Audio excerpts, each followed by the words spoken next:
Assalamualaikum warahmatullahi wabarakatuh. Selamat pagi, Baraya Pangin TV, Sampurasun. Baraya gimana nih kabarnya di rumah? Mudah-mudahan selalu ada dalam keadaan sehat ya. Di hari ini masih tetap di momentum bulan Syawal.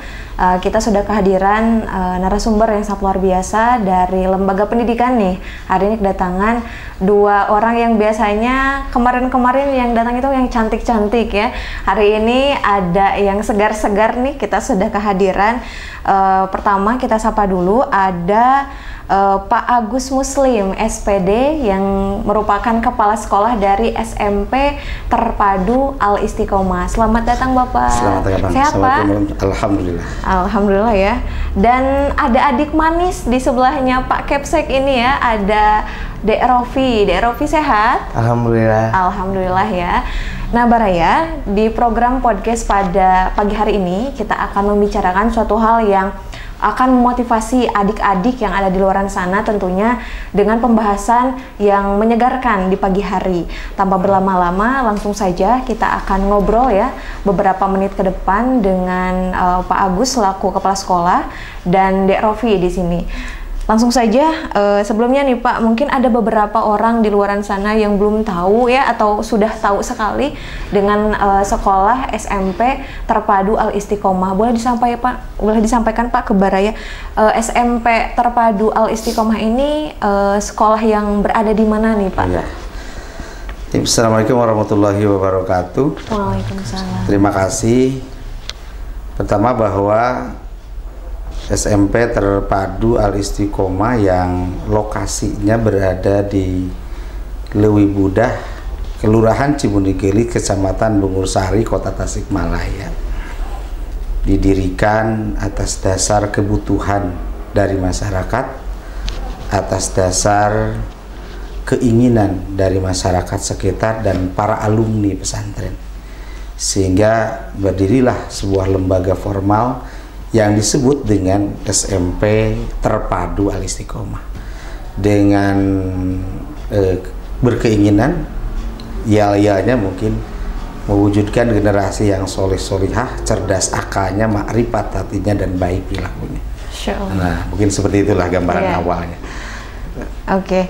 Luar biasa sekali Baraya, tadi disampaikan oleh Pak Kepsek ini ya, Pak Agus, bahwasannya ternyata memang SMP Terpadu Al Istiqomah ini adalah perpaduan ya Pak, antara lembaga formal dengan lembaga informal, artinya pendidikan pesantren ya Pak, dengan lembaga formal dan dengan visi atau misi yang tadi sudah disampaikan. Lokasinya dekat dengan pusat kota ya Pak ya?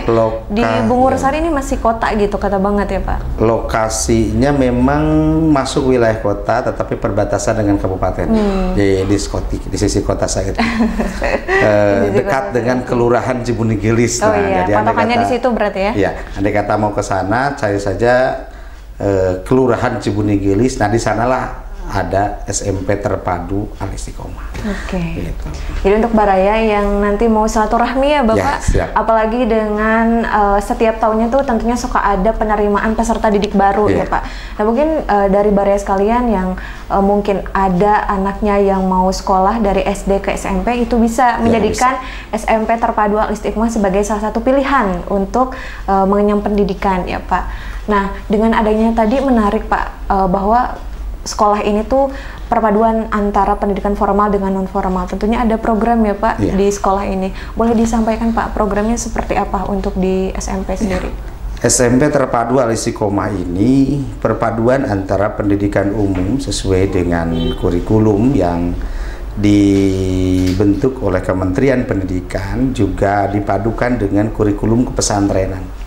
Hari ini bahwa pesantren sudah ada undang-undang pesantren. Artinya bahwa pelajaran-pelajaran pesantren seperti baca tulis Quran, tahfidz, baca kitab kuning, pembelajaran kitab kuning, sejarah Islam, dan yang lainnya, itu masuk kepada jam pelajaran sekolah. Selain itu juga kita ada pembiasaan. Contoh umpamanya setiap pagi kita sholat duha, sujud syukur, asmaul husna, dzikir bersama, muhasabah. Sebab kami berpikir bahwa anak itu bukan hanya akalnya saja yang dijali dengan ilmu, tapi bagaimana menyentuh hatinya, supaya bisa menerima, supaya bisa paham, supaya juga bisa menerima terhadap hal-hal yang harus dihadapi ke depannya. Gitu gambarannya. Kedua juga dipadukan dengan teknologi.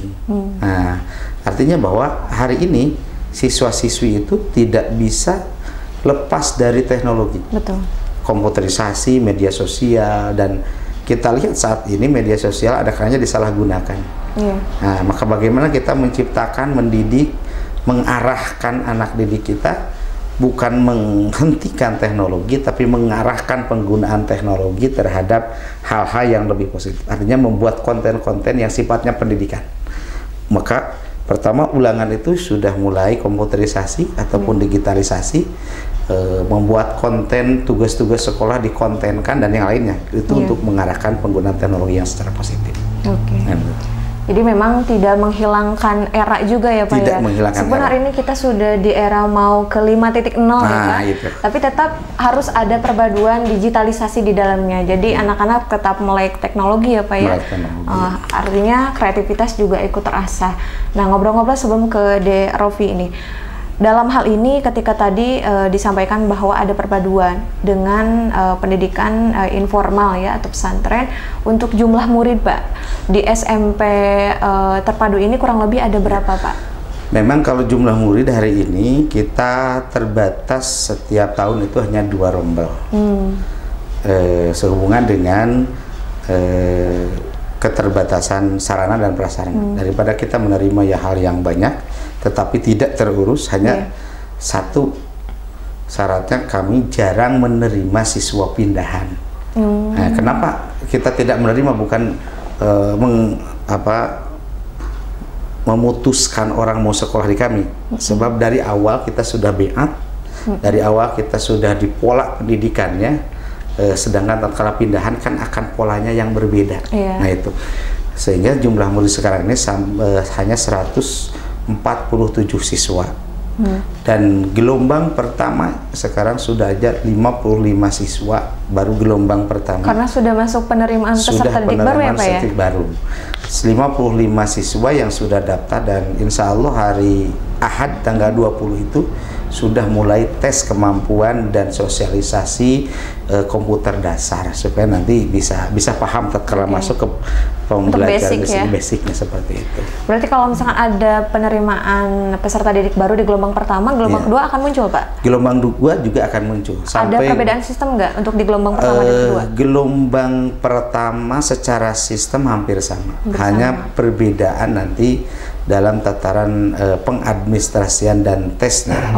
Artinya kan kita punya batasan murid, tidak semua murid diterima. Artinya andai kata sudah tercapai murid, batasan 2 rombel itu kan 32, berarti 64 siswa. Maka kalau sudah 64 siswa, mohon maaf sudah ditutup gitu. Maka gelombang 2 itu tinggal menambahkan sedikit itu. Nah, ini pas sekali ya momennya, sudah mau ke pembukaan gelombang 2 ya Pak, dengan akan melalui tes yang sudah disediakan oleh pihak sekolah. Nah, dalam hal ini semua sekolah tentunya punya visi yang berbeda-beda ya Pak, punya visi misi yang berbeda-beda, tapi dan yang pasti setiap sekolah tentu akan berusaha untuk mencetak generasi yang gemilang dan bisa menoreh prestasi. Makanya hari ini Pak Kepsek ini gak sendiri nih, ada Dek Rofi yang sudah hadir di tengah kita. Kayaknya adik pertama yang paling manis Dek Pak, yang pernah podcast di Kabar Priangan. Soalnya memang biasanya yang sudah tidak sekolah biasanya. Nah, ini luar biasa sekali, bisa jadi motivasi untuk adik-adik di luar. Sehubungan dengan itu, tadi sudah disampaikan oleh Pak Agus bahwasannya ada perpaduan ya, itu patokannya ada perpaduan antara pendidikan formal dan informal, termasuk dalam hal ini religiositas di sekolah SMP terpadu Al Istiqomah juga melahirkan salah satunya Dek Rofi dengan karya atau pencapaian prestasi yang pernah diraih. Kita akan ngobrol nih sama Dek Rofi. Dek Rofi, sekarang kelas berapa di SMP terpadu ini? Sekarang kelas 2 SMP. Kelas 2. Nah, dari perjalanan selama bersekolah nih, berarti hampir mau 2 tahun ya di SMP ini. Dulu masuk ke SMP ini emang keinginan sendiri atau seperti apa Dek Rofi? Ya, keinginan sendiri karena SMP Terpadu Al Istiqomah mengedepankan salah satunya dengan belajar menggunakan teknologi. Ya.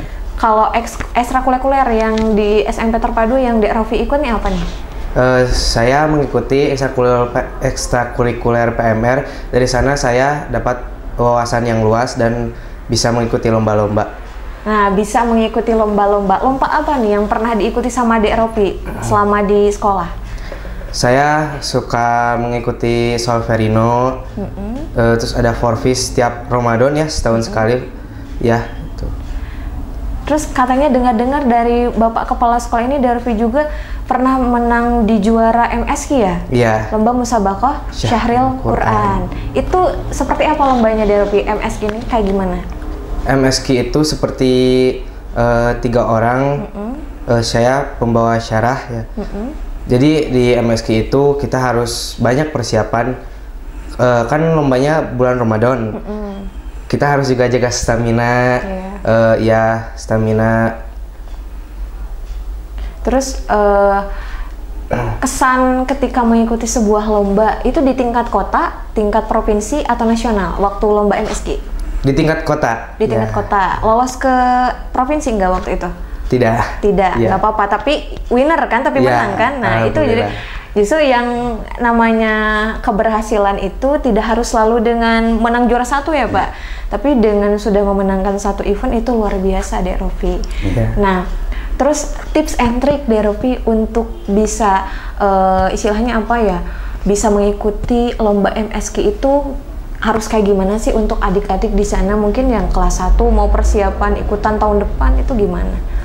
Yang pertama itu harus siap badan ya, jiwa raga. Terus pas MSQ kan latihan setiap hari itu bulan Ramadan, harus tahan lapar, haus. Terus harus jaga kayak pas gerakan MSQ-nya kayak gerakan tenaganya, power suaranya, ya paling itu. Mau dicoba gak? Boleh. Oh boleh, silakan. Kalau mau dicoba boleh. Berdiri. Duduk aja. Duduk aja. Kayak contoh ya. Contoh aja. Assalamualaikum warahmatullahi wabarakatuh. Ya seperti itu. Salam doang, nggak mau sama lanjutannya? Lanjutannya. Boleh lah sedikit, 2 kalimat deh.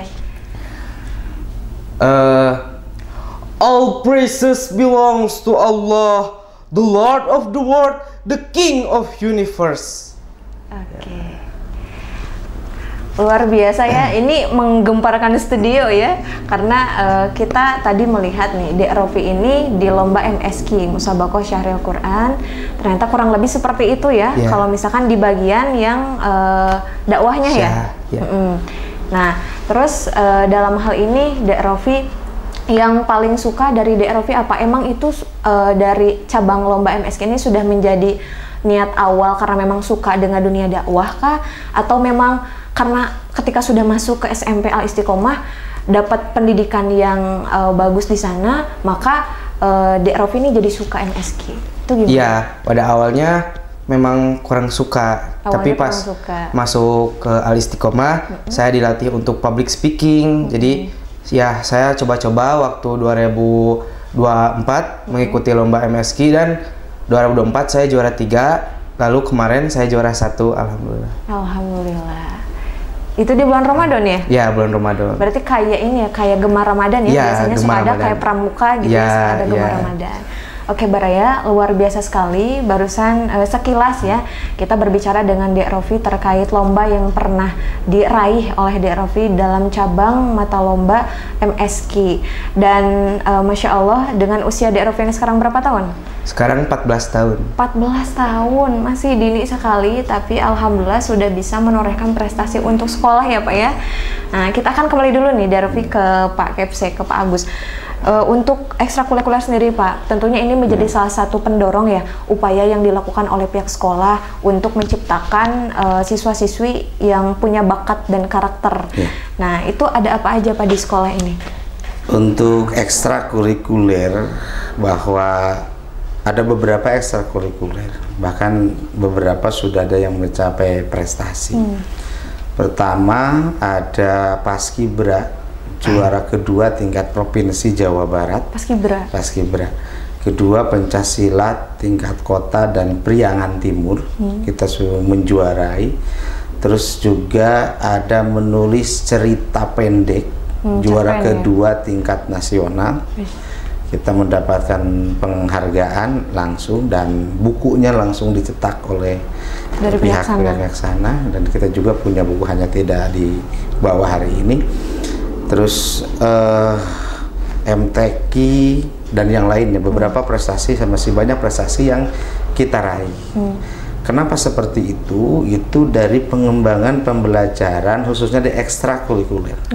Maka ekstrakurikuler di SMP Terpadu Aisyikoma itu ada pramuka, itu sudah kewajiban. Ini ya, ekstra wajib ya? Ekstra wajib. Kedua ada PMR, ada Paskibra, ada futsal, ada pencaksilat, bahkan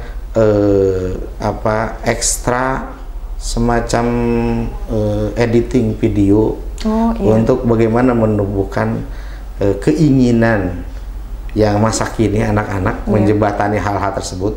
Sebab kita berpikir begini, sebagaimana tadi sudah disampaikan, kita tidak bisa meninggalkan teknologi, tapi bagaimana merubah pola pikir anak-anak memanfaatkan teknologi kepada hal-hal yang positif itu.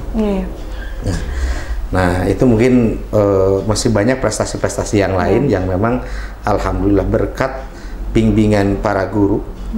Guru kita alhamdulillah pertama kreatif, inovatif, kita dorong. Sebab andai kata gurunya hanya sebatas mengajar pulang, maka perkembangan terhadap anak juga kurang. Hanya sebatas menyerap ilmu. Tapi bagaimana gurunya yang kreatif akan mendorong anak-anak yang nantinya kreatif juga. Gitu. Betul, saya jadi sepakat Pak dengan apa yang Bapak sampaikan. Kreativitas itu memang harus diasah dan diberikan ruang. Termasuk kalau tidak salah di SMP Terpadu Al Istiqomah ini juga para siswa diberikan ruang untuk membuat video-video yang kreatif yang nantinya diupload di berbagai media sosial yang ada, termasuk di TikTok juga ada ya Pak ya. Nah, dari itu emang real dibuat oleh para siswa berarti ya seluruhnya? Real dibuat oleh siswa. Kreatif ya anak-anak. Jadi gini, pertama tugas itu hari ini, contoh umpamanya, seseorang diberikan tugas satu mata pelajaran. Selain secara materi dibuat, umpamanya membuat makalah. Makalah itu bukan hanya sebatas makalah, tapi dia harus bagaimana cara membuat makalah, bagaimana isi makalah diterangkan di video, ataupun umpamanya praktek sholat. Praktek sholat hari ini, sholat mayit umpamanya, tidak usah ditunggu oleh guru. Silakan dibuat video, diedit sedemikian rupa, maka nilainya bukan hanya nilai praktek, tetapi nilai kreativitasnya. Nah, sehingga anak-anak kami itu per kelas punya medsos. Ada kelas, beda kelas, beda medsos. Beda kelas, beda medsos. Ada medsos yang dikelola oleh OSIS, ada yang dikelola oleh guru, ada yang dikelola juga oleh ekstrakurikuler masing-masing. Jadi umpamanya gini, saya selaku kepala sekolah berjalan ke ekstra, berjalannya bukan melihat taran-taran administratif, daftar hadir itu sudah biasa lah. Tetapi laporannya harus berbentuk video ataupun foto yang sudah diedit sedemikian. Berarti memang guru atau pihak sekolah hanya menerima hasil. Menerima hasil. Sambil nanti evaluasi, kok kenapa seperti ini. Ada pengkoreksian. Jadi ada pengkoreksian. Apakah salah pengeditan atau benar real di lapangan ada kesalahan. Nah itu dari sebuah foto atau video itu, kalau hanya sebatas administratif kan kita juga mudah daftar hadir, materi itu sudah biasa. Tapi andai kata kita menilai dari sebuah video atau foto, kalau ada kekurangan, ini kurang begini, kita sambil diskusi mengarahkan kepada hal yang lebih baik itu. Luar biasa ya Baraya. Tadi disampaikan, saya kira hanya pusat akun yang dibikin, ternyata per kelas juga ada per kelas juga sebagai ruang untuk mengasah kreativitas anak. Nah, kita akan beralih dulu ke Derovi nih. Derovi dengan adanya kurang lebih program sekolah yang memberikan ruang untuk siswa bisa mengasah kreativitas dengan membuat video. Dari Derovi sendiri nih sebagai salah satu siswa di SMP ini, rasanya gimana sih setelah ada program ini dari sekolah? Ya, Kalau belajar itu lebih seru ya tentunya. Yang pertama bisa kreatif, ya banyak gitu. Banyak kreatif, banget ya. ya. Dengan era digital saat ini, dengan kemajuan teknologi, kemudian dengan ada jembatan dari pihak sekolah, jadi ada rasa pengen jadi content creator gak? Karena nih, zaman sekarang nyari kerja tuh susah ya Pak.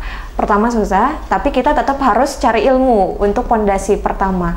Nah, dengan ada basic dari sekolah dalam ruang pembelajaran seperti ini, ada gak keinginan kedepannya untuk bisa, saya kedepannya pengen juga plus jadi content creator?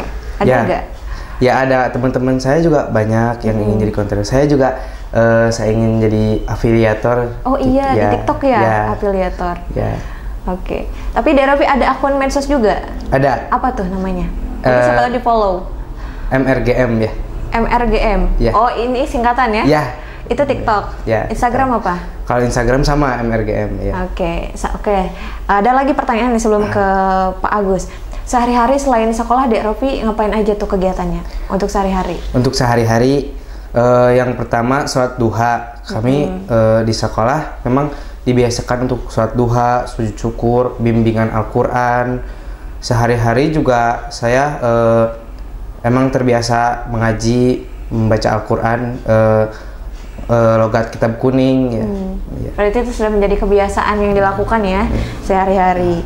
Oke, kita beralih lagi ke Pak Agus nih.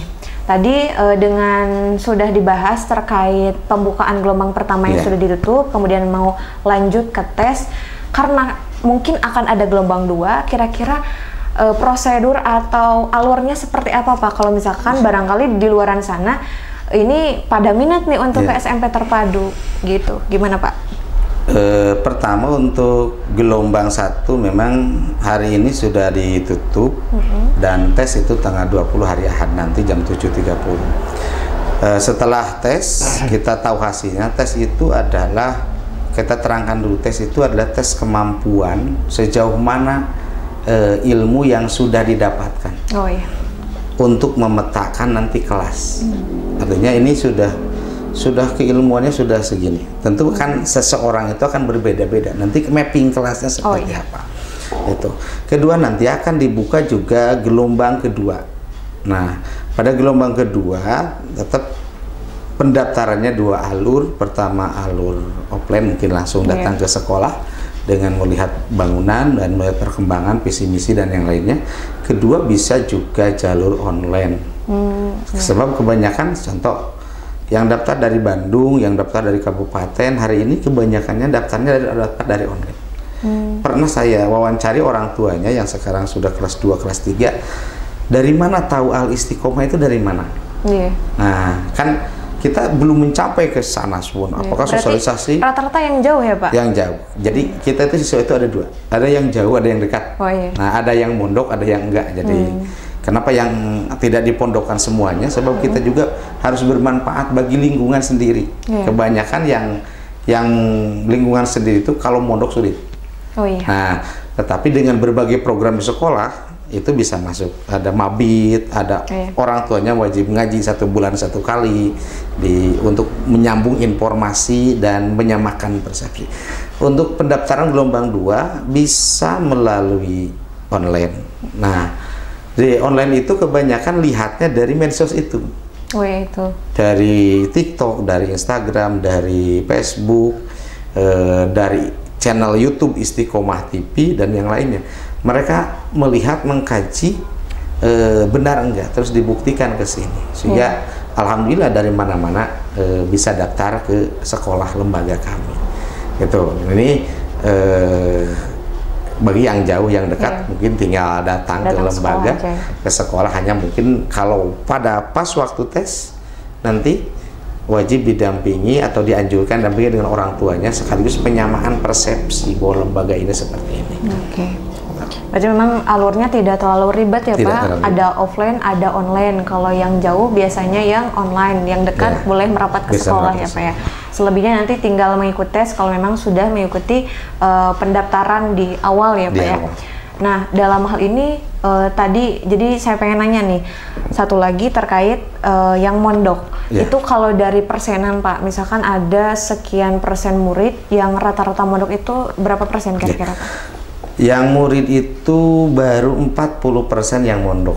40% 60% masyarakat sekitar. Kenapa 60% itu masyarakat sekitar? Sebab memang masyarakat sekitar sulit anak-anaknya khususnya. Kalau orang tuanya ingin memondokkan, paling lama mondok 6 bulan karena pergaulannya mungkin masih wilayah itu juga. Tetapi banyak juga santri yang sekolah di luar dan banyak mahasiswa juga. Jadi di pondok itu ada yang SMP-nya baru 40% yang mondok, tetapi ada yang aliyah di luar, ada yang SMK di luar, ada yang kuliah juga di luar. Nah, sehingga ini mohon doanya saja bahwa tahun depan kita juga akan membentuk bukannya SMP tetapi sampai kepada SMK ataupun SMA terpadu istiqomah, dan hari ini geliatnya sudah besar gitu. Geliatnya sudah besar. Pertama, ajuan dari masyarakat, tokoh-tokoh masyarakat. Hari ini juga kita gelombang pertama sudah sekitar 25 untuk siswa SMK. Padahal kita baru coba-coba gitu, bukan coba-coba pendidikan, tetapi mencoba membuka. Sistem sudah dibentuk, jaringan sudah dibentuk, mau dibawa kemana arahnya juga sudah dibentuk. Hanya kita testis lah, apakah benar gak geliat masyarakat, antusiasnya gitu ya? Benar ya? Ternyata ya alhamdulillah ada, berarti ya, ada, yang sudah 25 hari ini sudah daftar ke kita. Berarti secara bangunan juga ada secara ya? Bangunan alhamdulillah, insya Allah. Dan juga bagaimana kita meningkatkan sarana dan prasarana. Nah, kita komputer, sarana teknologi alhamdulillah, dan kita fasilitas teknologi sudah dianggap layak lah. Kita teknologinya tinggi, boarding kita juga sudah pakai boarding kita tiga buah untuk memfasilitasi itu. Juga kita meluncurkan bagaimana pengembangan lembaga ke depan. Tentu kan harus punya lahan. Maka dibuatlah sebuah program yang disebut dengan program wakaf bersama. Dari sedekah ya, dari secara sedekah. tidak langsung. Dan artinya ini, kita tanya masyarakat, khususnya masyarakat yang menengah ekonomi ke bawah. Yang namanya wakaf itu kan 20 bata, 30 bata, 50 besar, juta, 7 besar. Tapi yang kita tanya masyarakat kecil, apakah mau nggak wakaf? Ya mau, tapi tidak punya uang. Maka dibuatlah program wakaf bersama. Ada yang 50.000, 100.000, ada yang 1 bata, ada yang 10 juta, dan yang lainnya. Beragam berarti? Beragam. Dalam jangka waktu 2 tahun, kita sudah pembebasan tanah sekitar 300 bata. Nah, luas itu ya, Pak, ya? Dari program wakaf bersama itu. Nah, untuk itu, kompleknya berarti dari wakaf itu berdekatan? Satu komplek. Satu komplek. Jadi di belakang lembaga kita beli sawah untuk pengembangan ke depan. Itu dari program wakaf bersama. Ada yang wakaf hanya 3.000, itu 1 senti. Kita hitung. 1 senti kalau ke bawah kan luas gitu. Luas, dalam ya, Pak? Dalam gitu. Andai kata di bawah nanti bakal di akhirat ya luas juga ke bawahnya. Nah, ini inovasi kecil tapi alhamdulillah berdampak sampai kita mempunyai lahan 300 bata. Itu terus berjalan. Itu kurang lebih udah 2 tahun berarti ya? Udah 2 tahun kurang lebih. Insya Allah, luar biasa sekali ya, Baraya. Memang menarik ya dari pembahasan hari ini, bagaimana pentingnya pendidikan dan juga pondasi pendidikan informal untuk mencetak generasi Qurani dan Islami ya Pak ya.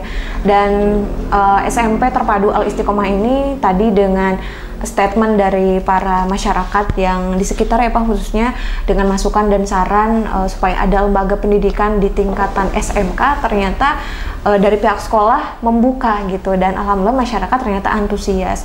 Nah, untuk tadi juga sebagai bahan pengembangan infrastruktur sekolah juga dari SMP Al Istiqomah ini membuka wakaf, berarti tidak hanya untuk masyarakat dekat, juga untuk masyarakat luas ya Pak ya. Ada call center Pak di media Al Istiqomah? Paling pakai nomor HP ataupun bisa japri ke berbagai medsos yang ada.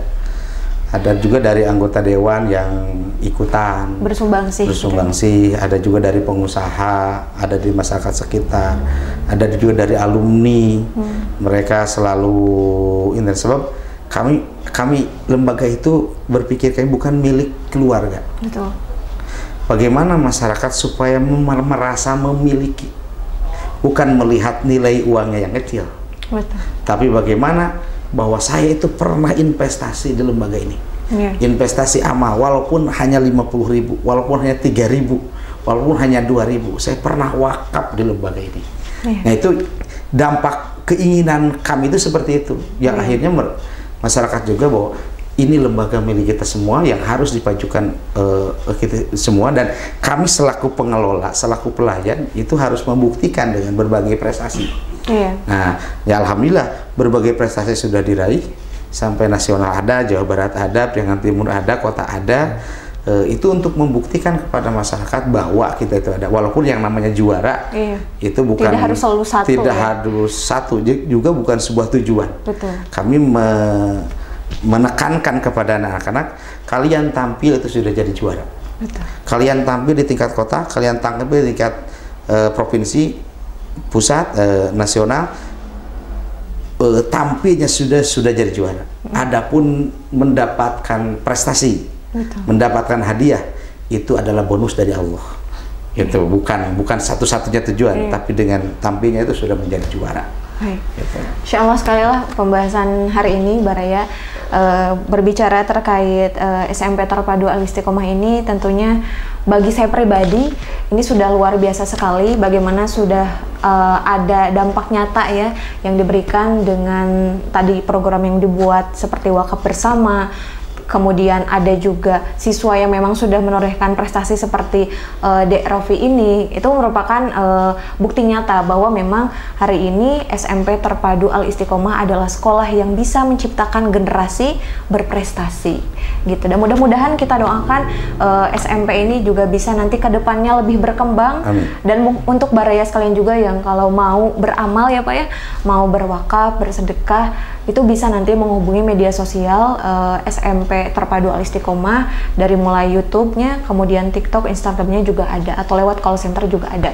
Oke, sebelum ditutup nih Pak, barangkali ada yang mau disampaikan ke Baraya Priangan TV sekalian, boleh disampaikan. Nanti sebelum Dek Rofi, Bapak dulu. Ya, terima kasih. Pertama bahwa lembaga kami didirikan untuk mencetak generasi yang soleh. Generasi yang soleh itu adalah al-qaim bi hukukillah wa hukukil abdi, yang mampu menegakkan hak Allah, hak hambanya Allah. Artinya yang mampu ibadah hablum minallah dan hablum minannas di dunia wal akhirah gitu. Sehingga apa yang sering kami dengungkan dengan anak-anak, dengan cerdas akalnya, ma'rifat artinya baik perilakunya, itu harus dididik dari mulai akal pengetahuannya, dari mulai hati supaya bisa makrifat, kepercayaan diri kepada Tuhannya. Juga hati itu sebagai penggerak otomatis akan merubah perilaku dalam kehidupan sehari-hari.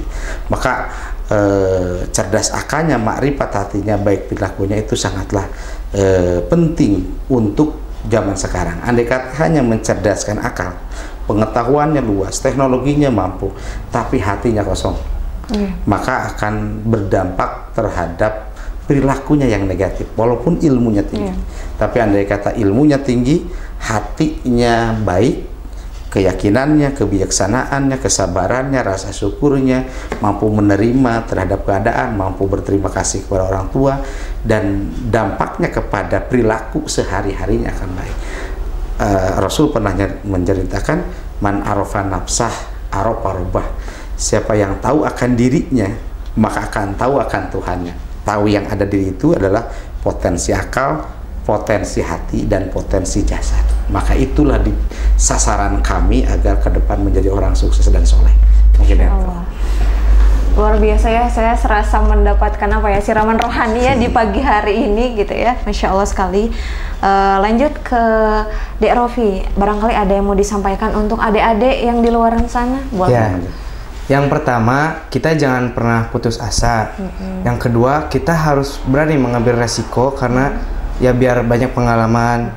Yang ketiga, jangan pernah bilang tidak bisa kalau belum mencobanya. La taqab wa la tahzan, jangan takut, Allah bersama kita. La taqab wa la tahzan, innallaha ma'ana ya. Insya Allah, luar biasa sekali. Baraya, hari ini isinya daging semua ya. Tadi kita berbicara pendidikan, kemudian bagaimana kita menjadi sosok manusia yang bisa bermanfaat untuk orang lain. Kemudian bagaimana tadi kita istilahnya mau mengasah kemampuan untuk bisa punya potensi lebih gitu. Dan hari ini kita sudah berbicara dengan Pak Agus dan Dek Rofi gitu. Ingat bahwa tidak akan ada peradaban tanpa sebuah pendidikan ya Pak. Dan SMP Al Istiqomah ini menjadi salah satu menurut saya pribadi pilihan untuk Baraya bagi yang mau memasukkan ya anaknya ke sebuah lembaga pendidikan. Hati-hati ya Pak. Zaman sekarang banyak lembaga pendidikan yang bukan sebetulnya lembaga pendidikan. Jangan sampai ada hal-hal yang terjadi di kemudian hari seperti kasus-kasus yang pernah ada ya Pak. Dan untuk Baraya yang kedepannya mau itu boleh nanti menghubungi call center yang ada di akun media sosial SMP Terpadu Al Istiqomah, karena memang dengan kemudahan teknologi saat ini bisa dengan mudah ya Pak mengakses. Sebelum kita close ada ini dulu Pak, jargon dari SMP barangkali. Jargonnya kita sama-sama dengan iya, gimana dulu gimana jargonnya? SMP Terpadu Al Istiqomah, cerdas akalnya, makrifat hatinya, baik perilakunya. Masya Allah. Oke, terima kasih Pak Agus sudah berkenan hadir hari ini. Dek Rofi, makasih ya. Balik lagi ke sekolah ya, belajar lagi ya sekarang ya. Masih jam siang nih ya. Oke, terima kasih Pak Agus, Dek Rofi hari ini sudah berkenan hadir berbagi ilmu, sharing informasi terkait dunia pendidikan dan prestasi. Mudah-mudahan di luar nanti kita ketemu lagi ya Pak ya. Siap. Mudah-mudahan boleh kita silaturahmi ke sana boleh? Boleh. Nanti kita silaturahmi lagi ya di lain hari. Mungkin Baraya itu saja yang bisa disampaikan. Selengkapnya Baraya bisa pantengin kanal, portal, dan media sosial kita di YouTube Priangan TV dan kabarpriangan.com untuk mendapatkan informasi yang menarik. Dan mungkin itu saja yang bisa disampaikan. Mohon maaf atas segala kekurangan. Terima kasih Dek Rofi, Pak Agus terima kasih. Nanwal qalami wa mayasturun wallahul muwaffiq ila aqwamit thoriq. Wassalamualaikum warahmatullahi wabarakatuh. Waalaikumsalam.